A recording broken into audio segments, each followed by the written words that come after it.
Hi guys, it's Mark from anypond.com, your trusted resource in the UK for ponds and water features. And today, this video is all about how to plant up a floating island.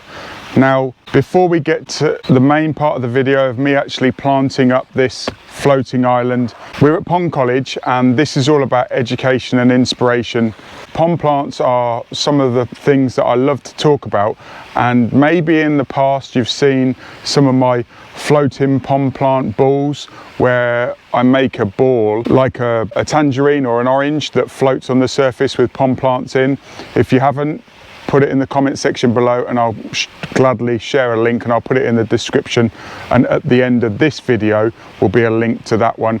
Also in the past I've used polystyrene sheets, and that's more for algae issues, covering the water with a polystyrene sheet and then planting plants, whether it's seedlings or cuttings, into those bits of styrofoam. So it's a cheap way of basically preventing algae.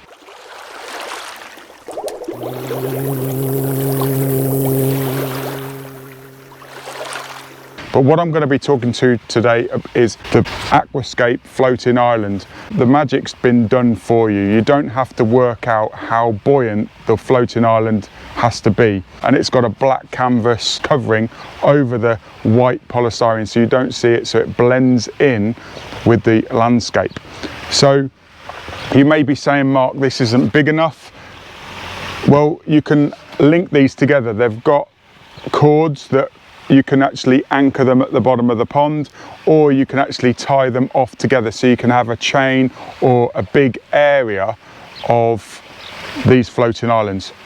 What I've done also in the past is when I've been doing great big ones, I use bits of pipe. Now this is just a small 50mm standard pipe, and you make your own floating island with a mesh grid, and then you cable tie the buoyancy aid to it. Or another thing that I've done is I've used the waterfall foam to create a floating island. So it might be that you spray out a load of this black waterfall foam, and then you cut into it, or you push a screwdriver through, and then you can poke cuttings into that sort of like DIY floating island. So you can make it like, you know, all sorts of Treasure Island. If you're a Blue Peter, if you're the same age as me, you'll know what I'm talking about. But essentially it's like a floating meringue on top of the pond, so it protects the pond, or it protects the plants from the fish underneath. So the reason why I use floating islands is if you've got a deep pond or you want to shade out algae, you can use a floating island. It doesn't matter what type of shelf you've got, you can pretty much put them in. A couple of things that I've learned over the years about floating islands: you can't grow tall plants like irises.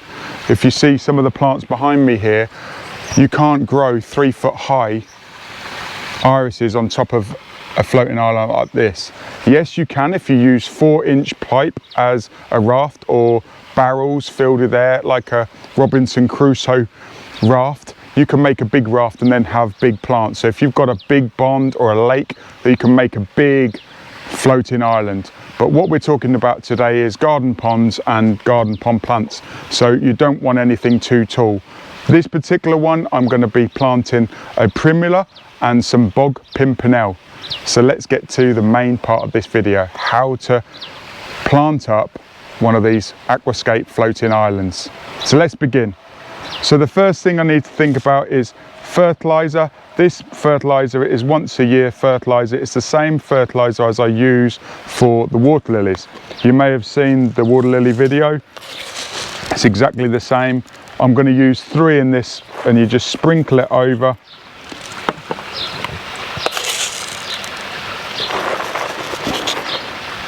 Two to start with, then I'm going to put some aquatic compost on the top. Now, while I'm talking about aquatic compost, what you don't want to do is you don't want to put in too heavy, the compost if it's too heavy. So you're always thinking about the flotation of the media. So I've got 2 at the bottom, then 1 mixed in on the top. These plants that you grow in floating islands are fairly hungry plants, so you can get away with putting in a fair amount. So I'm putting 3 scoops into this floating island. You make it up like a crumble mix, and then you can start to bring these plants in. So this plant here, it's Primula vialii, and I love it because it's got very unique flowers. It's not like any of the other primulas. And all I'm doing today is I'm putting 3 in there. Weeding and detail trimming, or the 3Ds, the 4Ds, dead, dying, diseased and detail. I added a 4th D a few years ago, so it's the 4Ds. And I'm putting 3 plants in this. Yes, it's a fairly small island, but these primulas don't get much bigger than this, and as you can see, there's not much, it's not very tall. So what's that? That's a big plant, that's 10-12 inches. Yes, you can get bigger ones. Yes, you know, these aren't the maximum that they can grow, but certainly they're a fairly good size. So what I'm going to put on the top is I'm going to put Bob Pimpernel on this one, and I'm going to use plugs today. So they're very small Bob Pimpernel. It's got a lovely flower. And all this is this is for sort of like ground cover, or the floating island cover, and it's just going to make it look great. Another couple of different plants that I use for floating islands is Lysomachia, also watercress. You know, you can go to the supermarket and go and grab some watercress in bags. Nothing special, just take them out of the bags from the, you know, like the salad section, and what you can do, as long as you protect the watercress from the fish, if you've got fish, then they're not going to eat them. So a quick tip with protecting the watercress is, what I've done in the past is, again, use aquatic baskets with no media, and just use the aquatic baskets with a bit of waterfall foam or a bit of pipe around the edge, or a bit of styrofoam. You can buy blocks of styrofoam relatively cheap on the internet that you can put an aquatic basket into the top, and you don't need all of the sort of like the other stuff. This aquascape floating island is pretty much ready to go. Look at that. Doesn't that look superb? It's easy as that. What you can do is you can put some ornamental pebbles on the top, you can put some moss, and it's literally a case of launching it in the pond. What you don't want to do is, you don't want to just let it run around. If you've got an ecosystem pond and you've got a skimmer, you do want to anchor it to the side, and you can use the cord that's provided. So whether that's anchored with a stone, whether it's tied off on the edge. So let's put that in there now.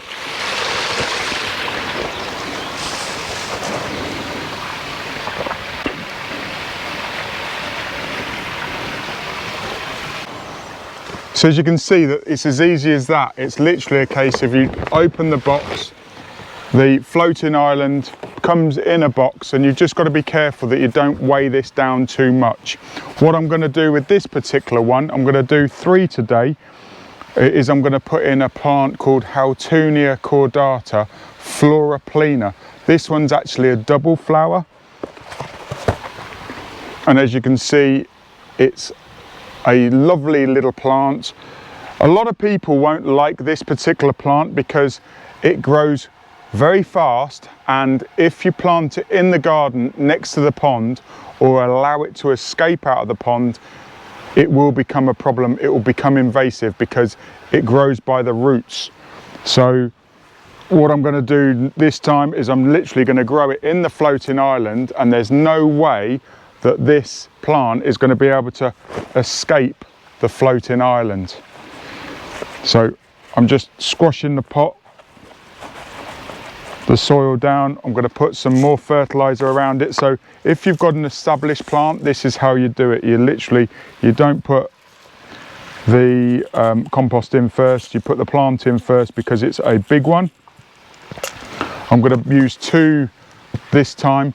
2 scoops for the fertilizer. Then I'm going to top up with a little bit of aquatic compost, just a little bit, not a lot, just to keep that fertilizer inside the floating island. Let's get rid of that. So this Haltunia, yes, it can be a bit of a thug.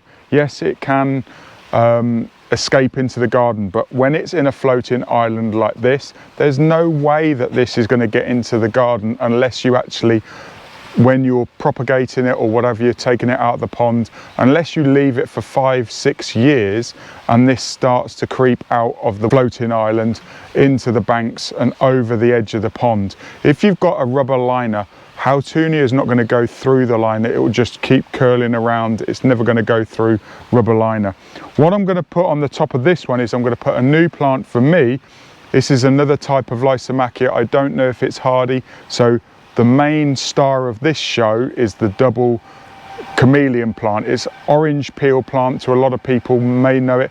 Some people love the fragrance, I like it. It smells like orange peel if you break it, but some people don't like the smell. When I first used to propagate this, when I was working at a wholesale nursery, I never used to like the smell, but it's funny that after weeks of working with it and now it gives me good memories of working back on the nursery.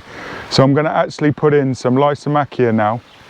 Again, these come in small little plugs. You can probably buy these types of plugs off the internet. If you're doing mail order water plants, they probably will come this sort of size or very similar. You will get bare root through the post. You might be able to get bigger plants.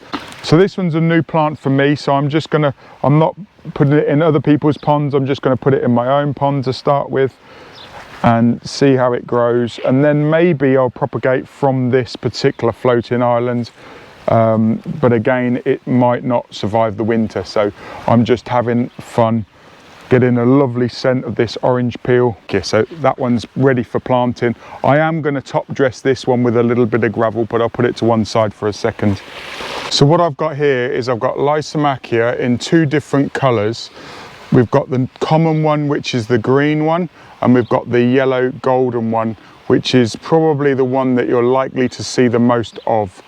The green one still has lovely yellow flowers and it grows a little bit faster, so this spreads about 18 inches, 2 foot every year. It's a ground cover plant. You can take stem cuttings, as you see these ones have been cut and new shoots have come off. I buy these in plug plants and you can get these readily available in lots of garden centres in the bedding section. This is Lysomachia nummularia aurea, and the green variety is Lysomachia nummularia. It has lovely yellow flowers. Again, this plant for me, it used to be very common and I didn't like it, but again, plants come into fashion, plants go out of fashion. This plant, I love it because I've seen big, massive carpets of it, and I love it when it comes into flower. This time of the year, June, July, and it grows anywhere pretty much in a pond, and it will survive underwater for about 12 months. So this one literally is going to be very low profile. I'm just going to put Lysomachia in this one. So put in a small layer, then put in the food, once a year fertilizer, 3 scoops. You can get these products on the website waterfeature.shop and we can supply you those, no problem. You can buy the floating islands. It's very much a case of gardening is about having fun. If you're not having fun, then you're not going to enjoy it, you're not going to want to do it. But there's no rules when it comes to your own garden, your own aquatic art, should we say. You can have fun. What's the definition of a weed? A definition of a weed is a plant in the wrong place. A rose bush in an apple orchard is a weed. It's very simple, just pot it like any normal hanging basket. You just fill it full of compost, make some holes with your fingers, and then you literally put the plugs in there. You can buy pots, you know, so you can buy 1 litre pots, you can buy 3 litre pots of Lysomachia, but look at that, again, that's great, ready to grow. And can you imagine this floating, and it'll be 18 inches all the way across, because there's plenty of food in the floating island for this Lysomachia. Right, I'm going to put this to one side and we'll crack on. Another plant I love to grow in floating islands is sarracenas. These are pitcher plants and they're plants that don't need feeding, there's a couple of rules that you need to abide. They need a very, very acidic compost. They don't want any food because they take their nutrients from insects. These guys are carnivorous plants, so they don't want a lot of food around their roots, because really the roots are just in a peaty bog, and it's the nutrients that they get from the insects that keep them alive. These ones are particularly hardy in the UK. They're native to North America, and they're a great plant for floating islands. Like I say, I'm not going to put any fertilizer in because we don't want to encourage too much algae, because these plants won't be using that nutrients. So all I'm going to do is I'm just going to put some peat. There's nothing in this peat apart from Irish moss peat. Now the aquatic compost that I've been using has been peat based for these floating islands, because we don't want anything heavy. So you might have seen in the water lily video that I've used cricket wicket lime. Well, in these floating islands we don't want to use anything heavy, so the cricket wicket lime is too heavy. So you could use perlite, you could use peat. The reason why I don't like using perlite is because once it dries out, it blows and it makes a real big mess. So I do like to use peat, and then I cover the top of the surface with moss, and I love moss.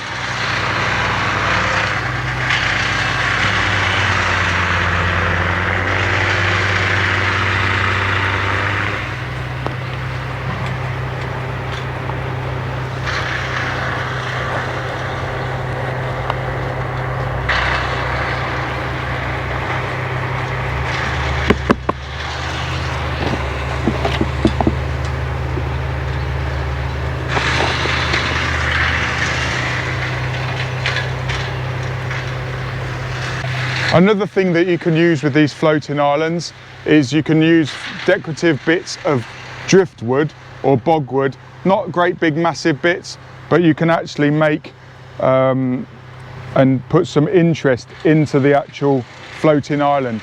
I've also used cork bark as a floating island from Portugal. What I did is I shipped in a load of cork bark, made some holes and floated some 10.5 centimetre round pots that I sealed up with a bit of underlay like I've done before, and then put aquatic compost in there. So you can have fun. Anything that floats, and a lot of these plants, if you've got a lot of nutrients in the water, if you've got green water, you don't necessarily need to fertilise the plants, because the fish feces or the green water is a sign of there's lots of nutrients, will feed the plants. So there you go, enjoy. So with these pitcher plants, what you can use is you can use the sphagnum moss from the garden centre, lay it out in trays, and it crops right up lovely.